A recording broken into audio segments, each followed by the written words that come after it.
बाजार में सर हम देख रहे हैं कि थोड़ा सा लैकलस्टर मूव हो रहे हैं। खुलते ही बाजार में थोड़ा प्रेशर भी बना था। 4 दिन से लगातार जो तेज़ी हो रही थी वो थमती हुई दिखी बाजार में। कल प्रॉफिट बुकिंग भी हुई, 25,200 के आसपास बाजार अटका भी, जहां से फिर से निफ्टी रेजिस्टेंस ले रहा है। अब देखना ही होगा कि ये लेवल पार होता नहीं होता। रिलायंस काफ़ी हद तक मदद कर भी रहा है, अब 45 पॉइंट के आसपास के गेंस हो गए हैं। लेकिन निफ्टी का जो मौजूदा पी है सर, जो प्राइस टू अर्निंग मल्टीपल है, वो 22.6 टाइम्स पर पहुंचता हुआ दिख रहा है। 2 साल का एवरेज आप देखेंगे तो आपको उससे ज़्यादा ही जो वैल्यूएशन है वो नजर आएंगे, क्योंकि 2 साल का औसत अगर आप पी मल्टीपल देखेंगे निफ्टी का 22 टाइम्स पर फिलहाल आपको नजर आएगा। तो हल्का उससे ऊपर 2 साल का जो औसत एवरेज है हमारे पास वैल्यूएशन के लिहाज से निफ्टी का, उसके ऊपर हम फिलहाल कामकाज करते हुए नजर आ रहे हैं।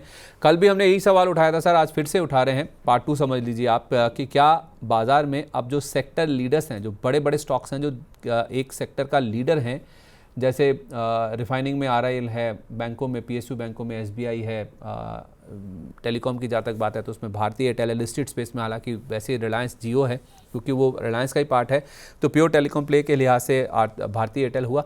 क्या इन स्टॉक्स में छुपने का समय आ गया है? क्या दिग्गजों में ही रहना चाहिए? छोटे मझोले के बजाय दिग्गजों में ज़्यादा पैसा बनेगा सर?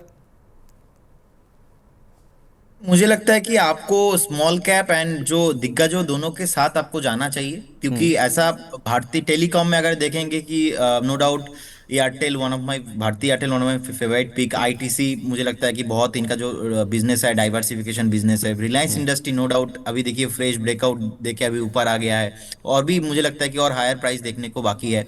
हम्म। सर एक कॉन्सेप्ट जो है ना पी का, बहुत मार्केट में एक मिसकॉन्सेप्शन है कि बहुत बार क्या होता है ना, ये पी के चक्कर में हम वो स्टॉक बेच के चले आते हैं और बाद में देखते हैं कि बहुत स्टॉक ऊपर आ गया, तो अफसोस होता है। तो मुझे लगता है कि आप टेलीकॉम में, आप एविएशन में देखेंगे, no doubt IndiGo is a leader. तो इन लोगों के साथ तो मुझे रहना ही है। बाकी बीच बीच में प्रॉफिट बुकिंग भी करते रहना चाहिए। अब अभी देखिए बुल मार्केट का एक न्यू फेज है, न्यू फेज में अभी स्टार्टिंग हुआ है। सो मेरा मानना ये है कि आप बने रहिए, इसमें कुछ प्रॉब्लम मुझे नहीं दिखाई देता है। अब मेरा सा सिंपल सा मानना ये है कि जब तक stock daily weekly and monthly negative नहीं हो रहा है और 200 जो डीएमए है उसके मूविंग एवरेज के नीचे नहीं आ रहा है, तब तक आपको ऐसा कुछ भी खराब नहीं होना सोचना चाहिए कि बाजार में ऐसा कुछ नेगेटिव सेंटीमेंट हो रहा है। अभी तो देखिए मार्केट ठीक ठाक है, और यही सारे स्टॉक है। पीएसयू में भी आप देखेंगे एसबीआई, टाइटन, अल्ट्राटेक सीमेंट में, एनटीपीसी पावर में, मैजगांव डॉक डिफेंस में सारे लीडर्स है। तो आप, मुझे लगता है कि ये मेरा फेवरेट्स काउंटर है, और इसमें अभी भी आपको बने रहने का सलाह होगा, एग्जिट आपको बिल्कुल नहीं करना है। ठीक है, तो बने रहने की सलाह होगी जहाँ तक दिग्गजों की बात है। लेकिन उसके साथ साथ स्मॉल कैप्स में भी आपको थोड़ा थोड़ा एक्सपोजर लेके चलना चाहिए।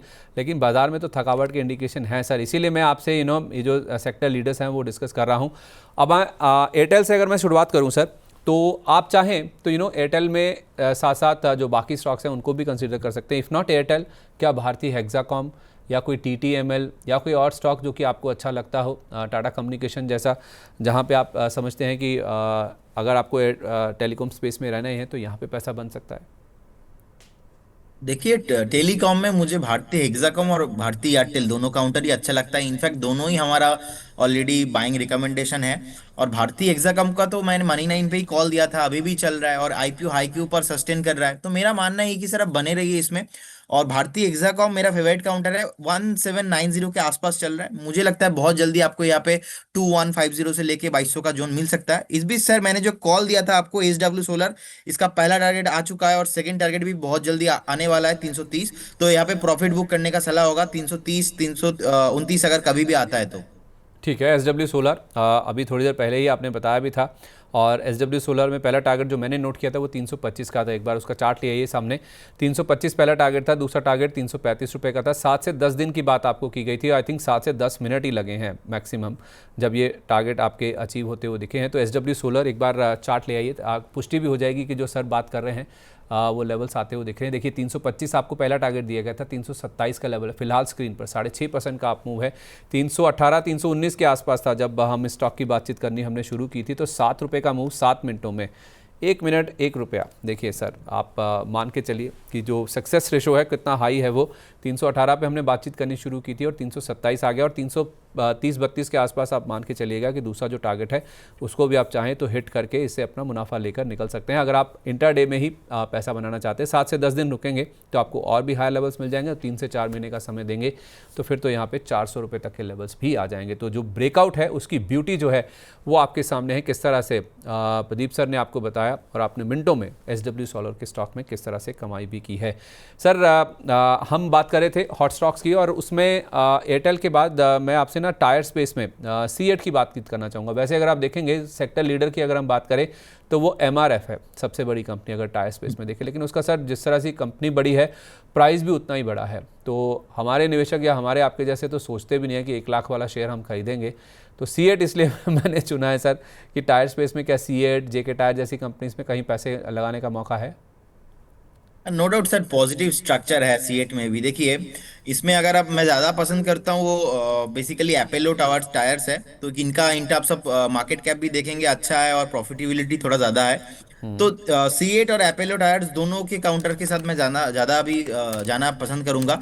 अभी एक चीज़ इसमें क्या है इंटरेस्टिंग फैक्टर, कि देखिए जो पैटर्न बनाया है ऑलमोस्ट C8 ने 3850 3860, ये बहुत इंटरेस्टिंग एक जोन है। मुझे लगता है कि यहाँ से और हायर जो प्राइस है, पॉसिबिलिटीज है। इनफैक्ट कंटिन्यूअसली जो हायर हाई देके अभी ऊपर आया है और ये भी मेंटेन होने वाला है नेक्स्ट 3 से 4 महीना। और अगर 3 से 4 महीना मेंटेन रहा, मुझे लगता है फ्रेश यहाँ से 15 to 20% अभी भागने के लिए रेडी है, हो चुका है स्टॉक। तो यहाँ पे मुझे कुछ भी प्रॉब्लम नहीं दिखता है।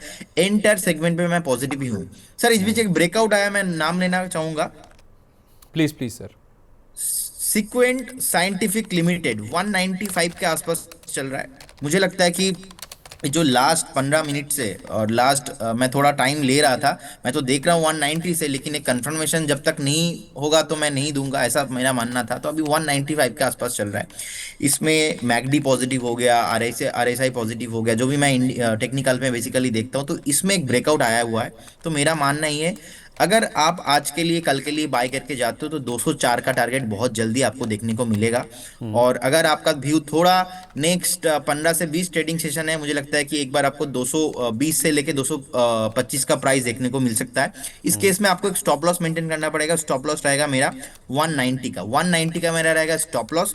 और मुझे लगता है 204 रहेगा मेरा टारगेट। चलिए, तो SW सोलर के बाद दूसरा स्टॉक भी आपके पास आ गया है, वो है सीक्वेंट साइंटिफिक का। 195 के आसपास आपको बताया गया।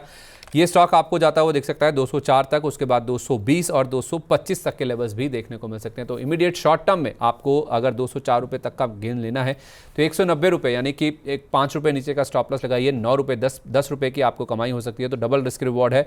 थोड़ा समय देंगे तो 220 225 तक भी स्टॉक जा सकता है, ऐसा हमें प्रदीप सर बता रहे हैं। तो नियर शॉर्ट टर्म में सीक्वेंट साइंटिफिक यहाँ पे एक ब्रेकआउट हुआ है, तो इसका फ़ायदा आप भी चाहें तो ले सकते हैं। SW सोलर में तो आपने देखा ही अभी 7-10 मिनट पहले ही उसमें हमने किस तरह का ज़बरदस्त मूव बनता हुआ देखा है और वहाँ पे आपको कमाई हुई भी है, पहला टारगेट हिट भी हो चुका है। रिलायंस इंडस्ट्रीज़ की बात हम ऑलरेडी कर चुके हैं सर। इंडिगो पे भी आपने बातचीत करी। मैं ITC पर आपसे राय लेना चाहूँगा। ITC होटल्स अलग होने के बाद भी आप देखेंगे तो मूव काफ़ी स्ट्रांग देखने को मिला। तो सिगरेट एज अ स्पेस में अगर किसी को रहना है तो ITC आपको पसंद है, क्योंकि ऑप्शंस और भी अवेलेबल हैं इसमें। VST इंडस्ट्रीज़ हैं, एक नाम और भी है गॉडफ्रे फिलिप्स, हाँ, जो एक हाई टिकट साइज काउंटर है, उसमें मूव बहुत स्विफ्ट आते हैं। तो आप अगर सिगरेट स्पेस में रहना ही है, सेक्टर लीडर के साथ जाना चाहेंगे या फिर बाकी स्टॉक जो अवेलेबल हैं उनके साथ? देखिए सर, मुझे लगता है कि बेसिकली ITC एक डाइवर्सिफाइड प्रॉफिटेबल कंपनी है और लगातार लास्ट 2 साल से चल रहा है। और मैं तो बहुत पॉजिटिव हूँ। मैं वीकली चार्ट देखता हूँ, एक बार अभी कंसोलिडेशन करने के बाद अभी थोड़ा बहुत स्लो हो चुका है। तो मेरा मानना है कि रिसेंटली बॉटम बनाया ऑलमोस्ट 400 के आसपास। अगर 400 के नीचे जाता है तो टेक्निकली खराब हो सकता है, लेकिन फिलहाल अभी ऐसा कोई प्रॉब्लम नहीं है। एक टाइम पे तो ITC को लेके सर ट्रोलिंग होता था मार्केट में, अरे सब कुछ चल रहा है, ITC क्यों नहीं चल रहा है। लास्ट ऐसा भी रहा कि 5-7 साल से ITC ट्रोली होता रहा मार्केट में, बहुत क्योंकि मीम्स जो भी बनते थे। एनालिस्ट आते थे बाइंग कॉल देते थे और ITC नहीं चलता था। लेकिन ऐसा अभी सिचुएशन नहीं है। आपको भी सर, आप बहुत पुराने एंकर हो तो आपको भी याद होगा। सो देखिए, अभी मेरा मानना है कि यहाँ पे आप बाई ऑन डीप करके जाइए, कुछ भी स्ट्रक्चर वाइज प्रॉब्लम नहीं है, फंडामेंटल ठीक ठाक है। तो जिनके हाँ। पास है बने रहने का सलाह होगा। 427 के आसपास चल रहा है। अगर नेक्स्ट 4 से 5 महीने आप टाइम लेते हो तो मुझे लगता है 480 एंड 500 का प्राइस आपको देखने को मिलेगा। और अगर आपका व्यू है 12 से 15 मंथ, तो ऑल टाइम भी हाई आपको देखने को मिल सकता है। और गोदरेज फिलिप्स में सर मुझे लगता है अभी 8321 के आसपास चल रहा है, जो एक सपोर्ट जोन था, जो एक ब्रेकआउट जोन था ऑलमोस्ट 7800 7700 के आसपास। उसके बाद जैसे ही स्टॉक ने मूवमेंट किया, सस्टेन अभी हो रहा है, तो अभी कंसोलिडेशन पैटर्न के आसपास चल रहा है। जैसा कि मैं हमेशा से बोलता हूँ, स्टॉक भाग चुका है, अभी थोड़ा रेस्ट ले रहा है, तो अभी इसके साथ भी सेम ऐसा हो रहा है, अभी थोड़ा स्टॉक रेस्ट ले रहा है। तो मेरा मानना है ये कि लिक्विडिटी का कुछ प्रॉब्लम है नहीं। 43,000 करोड़ के आसपास मार्केट कैप है, प्रॉफिटेबल कंपनी है, 1070 करोड़ के आसपास नीट प्रॉफिट पोस्ट किया है। तो जिनके पास है बने रहिए। जो ब्रेकआउट आया है, as per the breakout target होना चाहिए 11,500 से 12,000 के आसपास, लेकिन टाइम फ्रेम मेरा वही रहेगा 1 से 1.5 साल। ठीक है, तो आप कह रहे हैं कि 427 वाला आईटीसी ले लीजिए, 480 500 आ जाएगा। स्टॉप लॉस क्या रखना है इसमें? आईटीसी में सर स्टॉप लॉस रखना है अभी 390 के आसपास स्टॉप लॉस मेंटेन करना है आपको। ठीक है, तो आईटीसी में आप खरीदारी कीजिए, और डिप्स पे भी अगर आपको मिलता है तो वहाँ पे और भी आप ऐड कर सकते हैं। 485 500 तक के टारगेट होंगे। सर इसके अलावा दिग्गजों में पीएसयू बैंकों में देखें तो एसबीआई, जेम्स एंड ज्वेलरी में टाइटन। हालांकि एसबीआई के वैल्यूशन अगर आप देखेंगे तो प्राइस टू बुक वैल्यू के हिसाब से बहुत ही अट्रैक्टिव नज़र आ रहा है, लेकिन जेम्स एंड ज्वेलरी स्पेस में टाइटन लीडर है, लेकिन इसके वैल्यूशन बहुत महंगे हैं। इन दोनों स्टॉक्स पर आपका क्या व्यू है अभी? दोनों में मैं पॉजिटिव हूँ। अभी देखिए, टाइटन में मुझे याद है आपने एक दिन वीडियो बनाया था, और मैंने उस वीडियो में बताया था टाइटन आपको कब लेना है। और मुझे याद है मैंने बताया था उस टाइम पे 3300 का भाव था, और मैंने बताया था आपको लेना है 3050 3100। एग्जैक्टली जो लो लगाया था ऑलमोस्ट 2950 के आसपास। तो मैं तो पॉजिटिव हूँ, इसलिए मैंने बाई कॉल भी पहले भी दिया था, और मेरा फेयर वैल्यूएशन के साथ हमेशा बाई होता है, तो बाई हो चुका है। अभी बने रहिए। अभी भी अगर जो बाय करना चाहते हो, तो मुझे लगता है थोड़ा बहुत हाई वैल्यूएशन हो चुका है। रिसेंटली जो 3660 के आसपास टॉप बनाया, थोड़ा बहुत नीचे आ रहा है। अभी मैं बाय करूंगा 3350 के आसपास। तो मुझे लगता है 3350 एक अच्छा वैल्यूएशन हो सकता है टाइटन के लिए। अब बने रहिए, जिनके पास है कुछ प्रॉब्लम नहीं है इसमें। 3350 का वेट कर लीजिए अगर आप फ्रेश खरीदारी करना चाहते हैं टाइटन की, जहाँ तक बात है। अच्छा, सीमेंट में तो अनडिस्प्यूटेड लीडर है अल्ट्राटेक, पावर में एनटीपीसी, ये नाम जब आता है तो बाकी सब पीछे छूट जाते हैं। और शिपिंग में मजगांव डॉक, हालांकि कोई कहता है कि कोचिन शिपयार्ड सबसे बड़ी कंपनी है, कोई कहता है मजगांव डॉक। मजगांव डॉक मार्केट कैप के हिसाब से देखेंगे तो कोचिन शिपयार्ड से आपको 2 या 3 गुना ज़्यादा बड़ी कंपनी नजर आएगी। तो सर सीमेंट में अल्ट्राटेक अच्छा लग रहा है, या कोई और ऑप्शन भी हैं आपके सामने? वैसे तो अदानी के 2 स्टॉक भी है। और एनटीपीसी आप लेना चाहेंगे या एनटीपीसी ग्रीन आपको ज़्यादा पसंद है? देखिए, एनटीपीसी भी मुझे बढ़िया लगता है, एनटीपीसी ग्रीन भी मुझे बहुत ही अच्छा लगता है। अब एनटीपीसी ग्रीन के साथ मैटर क्या है सर, आपने एक वीडियो बना था आज से 4-5 महीना पहले, और मैंने भी एनटीपीसी ग्रीन में एक व्यू दिया था कि 130 के ऊपर जब निकलेगा तब मैं बाई करूंगा। देखिए आज 5 महीने हो गया, मेरा स्टेटमेंट सेम टू सेम है। 130 के ऊपर क्रॉस किया ही नहीं, तो 130 के ऊपर क्रॉस जिस दिन करेगा मैं एनटीपीसी ग्रीन को बाय करूंगा। लेकिन मुझे लगता है कि एनटीपीसी भी सही है, फंडामेंटली ठीक ठाक है, इसमें कुछ प्रॉब्लम नहीं है। और जो बेसिकली सीमेंट स्टॉक है, अल्ट्राटेक लीडर है। लेकिन मैं अंबुजा के साथ भी जाना पसंद करूंगा, क्योंकि मुझे एंटायर अदानी ग्रुप में मैं थोड़ा पॉजिटिव रहता हूँ ज़्यादा। तो मुझे लगता है कि अंबुजा सीमेंट अभी भी अंडर वैल्यूएशन में ट्रेड हो रहा है, तो अभी भी यहाँ से 35 से लेके 40% आप रैली आपको मिल सकता है, वो भी नेक्स्ट 1 ईयर में। तो जिनके पास है बने रहिए, फ्रेश बाई भी आप करके जा सकते हो।